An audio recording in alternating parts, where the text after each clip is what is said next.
Hi ಎಲ್ಲರಿಗೂ ನಮಸ್ಕಾರ. ನೀವು ನೋಡ್ತಾ ಇದ್ದೀರಾ ನನ್ನ ಪ್ರಕಾರ. ಸೊ ಫ್ರೆಂಡ್ಸ್, ಈ ವಾರ ಬಿಗ್ ಬಾಸ್ ಮನೆಯಲ್ಲಿ ಯಾರೆಲ್ಲ ನಾಮಿನೇಟ್ ಆಗಿದ್ದಾರೆ, ಅವರಲ್ಲಿ ಯಾರು ಮನೆಗೆ ಹೋಗ್ತಾರೆ, ಅಥವಾ ಈ ವಾರ ಮಿಡ್ ವೀಕ್ ಎಲಿಮಿನೇಷನ್ ಇದೆಯಾ ಅಥವಾ ವಾರದ ಕೊನೆಯಲ್ಲಿ ಎಲಿಮಿನೇಷನ್ ಇದೆಯಾ ನೋಡೋಣ ಎಲ್ಲ ಕೂಡ.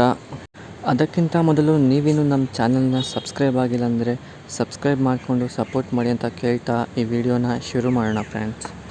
ಮೊದಲಿಗೆ ಮಿಡ್ ವೀಕ್ ಎಲಿಮಿನೇಷನ್ ಇದೆಯಾ ಅಂತ ಕೇಳೋದಾದರೆ, ಹೌದು ಫ್ರೆಂಡ್ಸ್, ಈ ವಾರ ಮಿಡ್ ವೀಕ್ ಎಲಿಮಿನೇಷನ್ ಇದೆ. ಸೊ ಈ ವಾರ ಮಿಡ್ ವೀಕಲ್ಲಿ ಒಬ್ಬರು ಹೋಗ್ತಾರೆ ಮತ್ತು ವಾರದ ಕೊನೆಯಲ್ಲಿ ಒಬ್ಬರು ಹೋಗ್ತಾರೆ ಅನ್ನೋ ಮಾಹಿತಿ ಹೊರಬರ್ತಾ ಇದೆ. ಆ್ಯಂಡ್ ಈ ವಾರ ಮಿಡ್ ವೀಕಲ್ಲಿ ಎಲಿಮಿನೇಟ್ ಆಗೋದು ಯಾರು ಅಂತ ನೋಡೋದಾದರೆ, ಕಳೆದ ವಾರ ನೀವು ನೋಡಿರ್ಬೋದು, ಬಾಟಮ್ 2 ಅಂದರೆ ಲಾಸ್ಟಲ್ಲಿ ಡೇಂಜರ್ ಝೋನಲ್ಲಿ ಇದ್ದವರು ವರ್ತೂರ್ ಸಂತೋಷ್ ಮತ್ತು ತುಕಾಲಿ ಸಂತೋಷ್ ಅವರು ಕೊನೆಯಲ್ಲಿ ಉಳ್ಕೊಂಡಿರ್ತಾರೆ. ಸೊ ಮಿಡ್ ವೀಕಲ್ಲಿ ಎಲಿಮಿನೇಟ್ ಆಗಿದ್ದು ಯಾರು ಅಂತ ನೋಡೋದಾದರೆ ಅದು ತುಕಾಲಿ ಸಂತೋಷ್ ಅವರು ಅಂತ ಮಾಹಿತಿ ಹೊರಬರ್ತಾ ಇದೆ ಫ್ರೆಂಡ್ಸ್. ಹೌದು ಫ್ರೆಂಡ್ಸ್, ಮಿಡ್ ವೀಕ್ ಎಲಿಮಿನೇಷನ್ನಲ್ಲಿ ಮನೆಯಿಂದ ಹೊರಗೋಗಿರೋದು ತುಕಾಲಿ ಸಂತೋಷ್ ಅವರು ಅಂತಲೇ ಹೇಳ್ಬೋದು. ಇನ್ನು ಉಳಿದಿರೋದು ವಾರದ ಕೊನೆಯ ಎಲಿಮಿನೇಷನ್ ಅಂದರೆ ಭಾನುವಾರದಲ್ಲಿ ಎಲಿಮಿನೇಟ್ ಆಗೋದು. ಸೊ ಈ ಭಾನುವಾರ ಯಾರು ಎಲಿಮಿನೇಟ್ ಆಗ್ಬೋದು ಅಂತ ನೋಡೋದಾದರೆ, ಇನ್ನೂ 7 ಕಂಟೆಸ್ಟೆಂಟ್ಸ್ ಇರ್ತಾರೆ.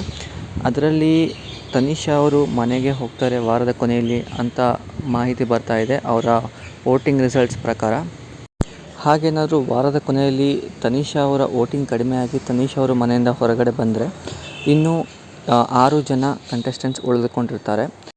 ಅದರಲ್ಲಿ ಕೂಡ ಇನ್ನೂ ಒಬ್ಬರನ್ನ ಎಲಿಮಿನೇಟ್ ಮಾಡ್ತಾರೆ ಅಂತಲೇ ಹೇಳ್ಬೋದು. ಯಾಕೆಂದರೆ ಕೊನೆಯ ವಾರ ಟಾಪ್ 5 ಅಂದರೆ 5 ಜನ ಮಾತ್ರ ಕಂಟೆಸ್ಟೆಂಟ್ಸ್ ಟಾಪ್ 5 ಆಗಿ ಫೈನಲಿಸ್ಟ್ ಆಗ್ತಾರೆ.